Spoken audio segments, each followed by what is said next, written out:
In the physics of general relativity, the equivalence principle is any of several related concepts dealing with the equivalence of gravitational and inertial mass, and to Albert Einstein's observation that the gravitational forces experienced locally while standing on a massive body is actually the same as the pseudo-force experienced by an observer in a non-inertial frame of reference. Einstein's statement of the equality of inertial and gravitational mass. Development of gravitation theory. Something like the equivalence principle emerged in the early 16th century, when Galileo expressed experimentally that the acceleration of a test mass due to gravitation is independent of the amount of mass being accelerated. Kepler, using Galileo's discoveries, showed knowledge of the equivalence principle by accurately describing what would occur if the Moon was stopped in its orbit and dropped towards Earth. This can be deduced without knowing if or in what manner gravity decreases with distance, but requires assuming the equivalency between gravity and inertia. If two stones were placed in any part of the world near each other, and beyond the sphere of influence of a third cognate body, these stones, like two magnetic needles, would come together in the intermediate point, each approaching the other by a space proportional to the comparative mass of the other. If the Moon and Earth were not retained in their orbits by their animal force or some other equivalent, the Earth would mount to the Moon by a 54th part of their distance, and the Moon fall towards the Earth through the other 53 parts, and they would there meet, assuming, however, that the substance of both is of the same density. The 1/54 ratio is Kepler's estimate of the Moon-Earth mass ratio, based on their diameters. The accuracy of his statement can be deduced by using Newton's inertia law F equals ma and Galileo's gravitational observation that distance d equals 1/2 at2. Setting these accelerations equal for a mass is the equivalence principle. Noting the time to collision for each mass is the same gives Kepler's statement that Moon, without knowing the time to collision or how or if the acceleration force from gravity is a function of distance. Newton's gravitational theory simplified and formalized Galileo's and Kepler's ideas by recognizing Kepler's animal force or some other equivalent beyond gravity and inertia were not needed, deducing from Kepler's planetary laws how gravity reduces with distance. The equivalence principle was properly introduced by Albert Einstein in 1907, when he observed that the acceleration of bodies towards the center of the Earth at a rate of 1 g is equivalent to the acceleration of an inertially moving body that would be observed on a rocket in free space being accelerated at a rate of 1 g. Einstein stated it thus: "We assume the complete physical equivalence of a gravitational field and a corresponding acceleration of the reference system. That is, being on the surface of the Earth is equivalent to being inside a spaceship that is being accelerated by its engines. The direction or vector of acceleration equivalence on the surface of the Earth is up, or directly opposite the center of the planet, while the vector of acceleration in a spaceship is directly opposite from the mass ejected by its thrusters." From this principle, Einstein deduced that free fall is actually inertial motion.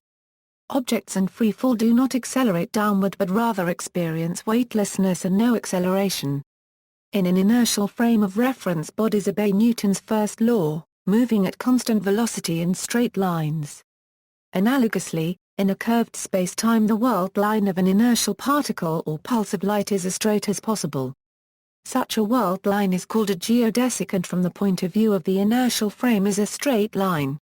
This is why an accelerometer in free fall doesn't register any acceleration. There isn't any.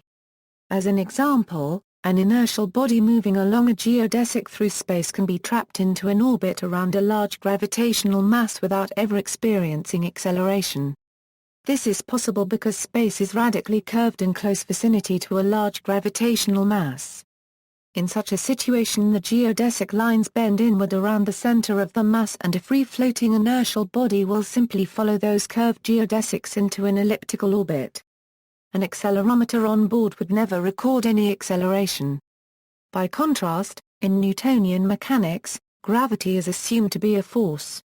This force draws objects having mass towards the center of any massive body. At the Earth's surface, the force of gravity is counteracted by the mechanical resistance of the Earth's surface. So in Newtonian physics, a person at rest on the surface of a massive object is in an inertial frame of reference. These considerations suggest the following corollary to the equivalence principle, which Einstein formulated precisely in 1911. Whenever an observer detects the local presence of a force that acts on all objects in direct proportion to the inertial mass of each object, that observer is in an accelerated frame of reference. Einstein also referred to two reference frames, K and K. K is a uniform gravitational field, whereas K has no gravitational field but is uniformly accelerated such that objects in the two frames experience identical forces. We arrive at a very satisfactory interpretation of this law of experience, if we assume that the systems K and K are physically exactly equivalent, that is, if we assume that we may just as well regard the system K as being in a space free from gravitational fields, if we then regard K as uniformly accelerated. This assumption of exact physical equivalence makes it impossible for us to speak of the absolute acceleration of the system of reference, just as the usual theory of relativity forbids us to talk of the absolute velocity of a system. And it makes the equal falling of all bodies in a gravitational field seem a matter of course. This observation was the start of a process that culminated in general relativity. Einstein suggested that it should be elevated to the status of a general principle, which he called the principle of equivalence, when constructing his theory of relativity. As long as we restrict ourselves to purely mechanical processes in the realm where Newton's mechanics holds sway, we are certain of the equivalence of the systems K and K.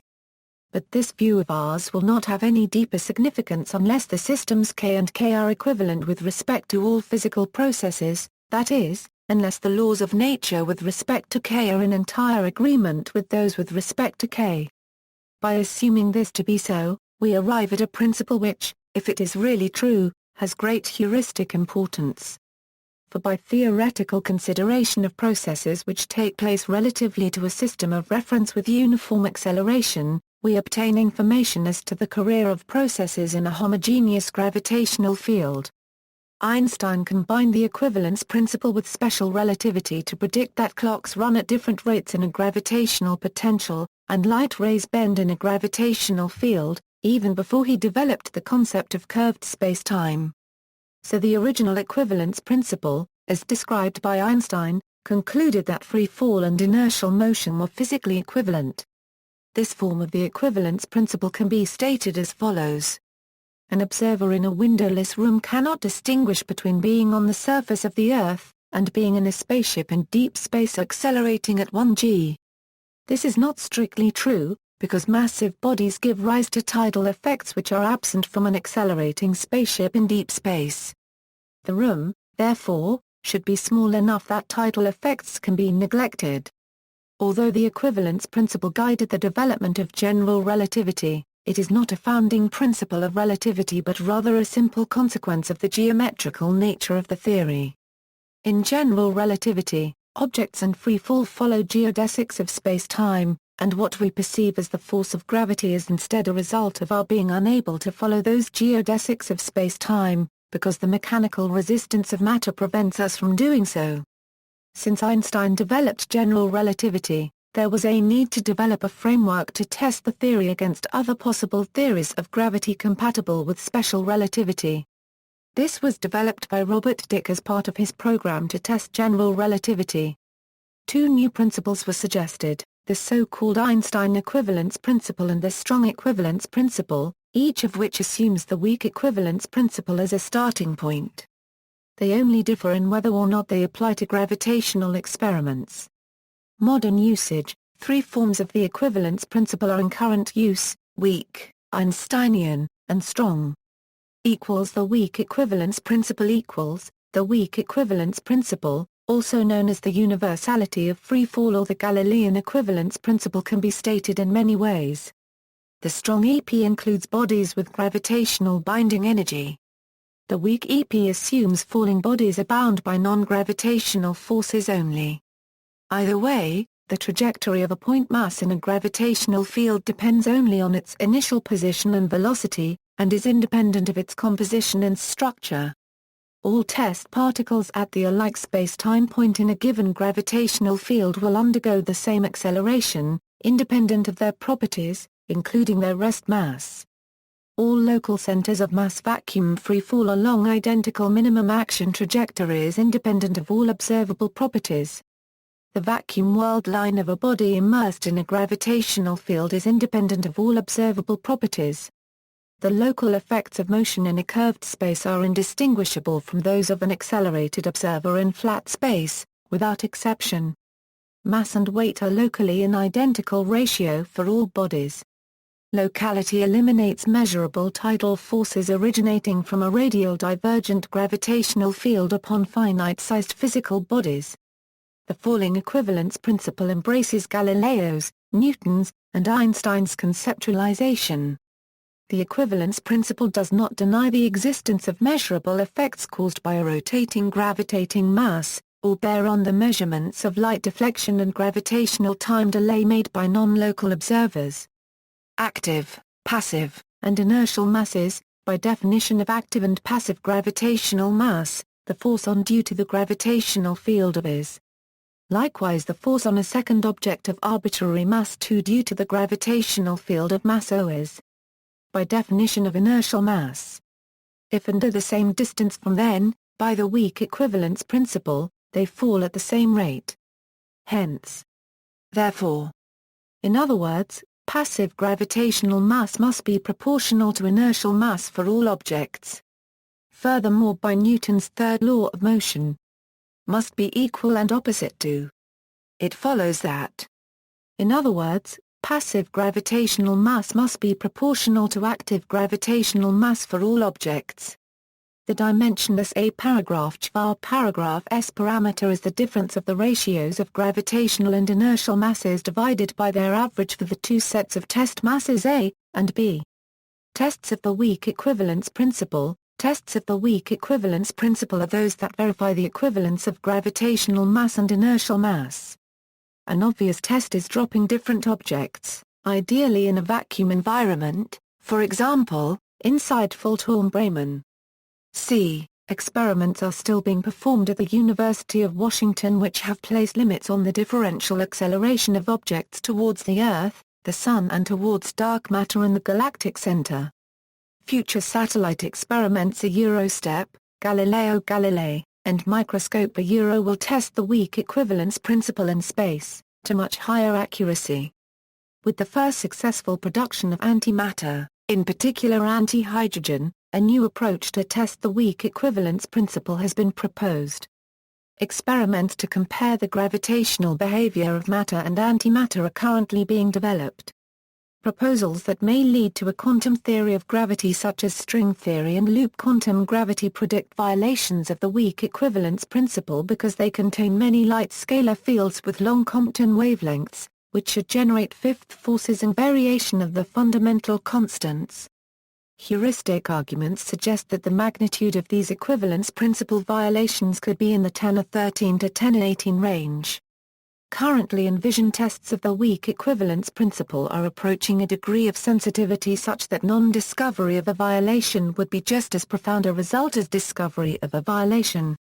Non-discovery of equivalence principle violation in this range would suggest that gravity is so fundamentally different from other forces as to require a major re-evaluation of current attempts to unify gravity with the other forces of nature. A positive detection, on the other hand, would provide a major guidepost towards unification. The Einstein equivalence principle what is now called the Einstein equivalence principle states that the weak equivalence principle holds, and that the outcome of any local non-gravitational experiment in a freely falling laboratory is independent of the velocity of the laboratory and its location in space-time. Here local has a very special meaning. Not only must the experiment not look outside the laboratory, but it must also be small compared to variations in the gravitational field, tidal forces, so that the entire laboratory is freely falling. It also implies the absence of interactions with external fields other than the gravitational field. The principle of relativity implies that the outcome of local experiments must be independent of the velocity of the apparatus, so the most important consequence of this principle is the Copernican idea that dimensionless physical values such as the fine structure constant and electron-to-proton mass ratio must not depend on where in space or time we measure them. Many physicists believe that any Lorentz invariant theory that satisfies the weak equivalence principle also satisfies the Einstein equivalence principle. Schiff's conjecture suggests that the weak equivalence principle actually implies the Einstein equivalence principle, but has not been proven. Nonetheless, the two principles are tested with very different kinds of experiments. The Einstein equivalence principle has been criticized as imprecise, because there is no universally accepted way to distinguish gravitational from non-gravitational experiments. Tests of the Einstein equivalence principle, in addition to the tests of the weak equivalence principle, the Einstein equivalence principle can be tested by searching for variation of dimensionless constants and mass ratios. The present best limits on the variation of the fundamental constants have mainly been set by studying the naturally occurring Oklo natural nuclear fission reactor, where nuclear reactions similar to ones we observe today have been shown to have occurred underground approximately 2 billion years ago. These reactions are extremely sensitive to the values of the fundamental constants. There have been a number of controversial attempts to constrain the variation of the strong interaction constant. There have been several suggestions that constants do vary on cosmological scales. The best known is the reported detection of variation of the fine structure constant from measurements of distant quasars, see Webb al. Other researchers dispute these findings. Other tests of the Einstein equivalence principle are gravitational redshift experiments, such as the Pounder-Ribke experiment, which test the position independence of experiments. The strong equivalence principle equals. The strong equivalence principle suggests the laws of gravitation are independent of velocity and location. In particular, the gravitational motion of a small test body depends only on its initial position in spacetime and velocity, and not on its constitution, and the outcome of any local experiment in a freely falling laboratory is independent of the velocity of the laboratory and its location in spacetime. The first part is a version of the weak equivalence principle that applies to objects that exert a gravitational force on themselves, such as stars, planets, black holes or Cavendish experiments. The second part is the Einstein equivalence principle, restated to allow gravitational experiments and self-gravitating bodies. The freely falling object or laboratory, however, must still be small, so that tidal forces may be neglected.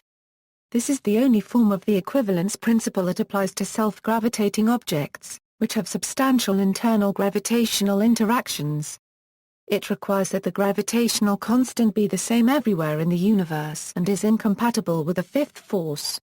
It is much more restrictive than the Einstein equivalence principle. The strong equivalence principle suggests that gravity is entirely geometrical by nature and does not have any extra fields associated with it.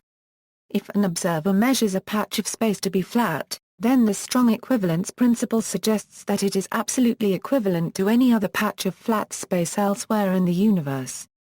Einstein's theory of general relativity is thought to be the only theory of gravity that satisfies the strong equivalence principle.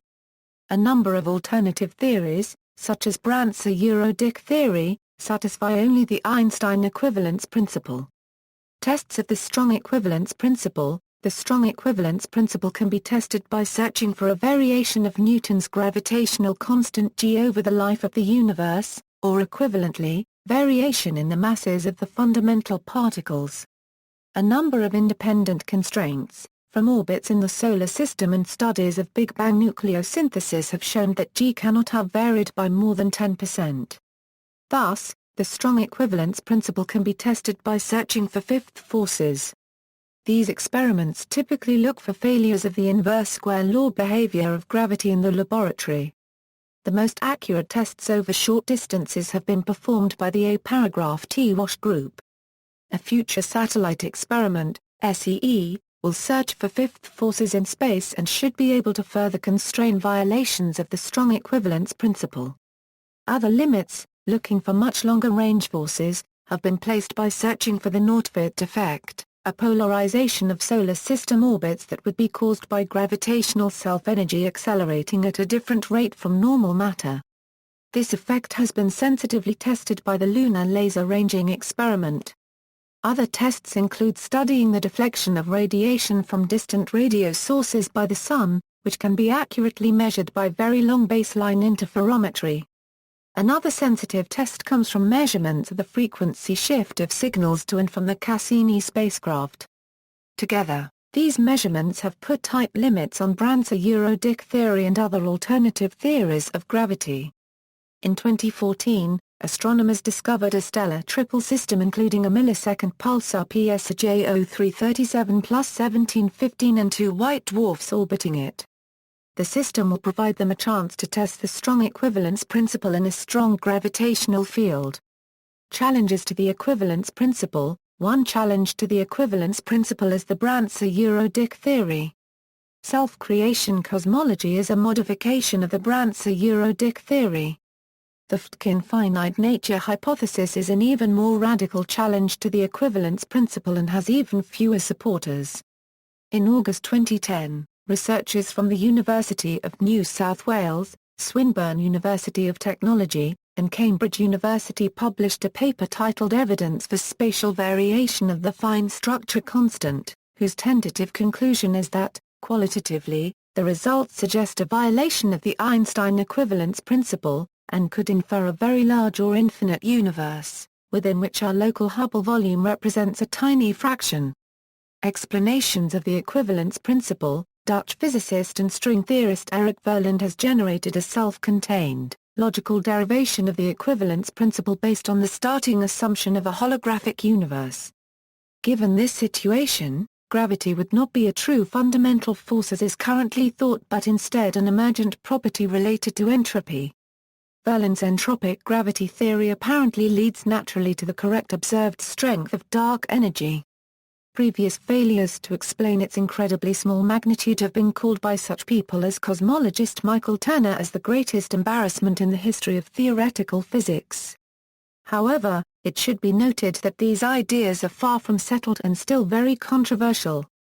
Experiments, University of Washington, Lunar Laser Ranging, Galileo Galilei Satellite Experiment, Satellite Test of the Equivalence Principle, Microscope, Satellite Energy Exchange.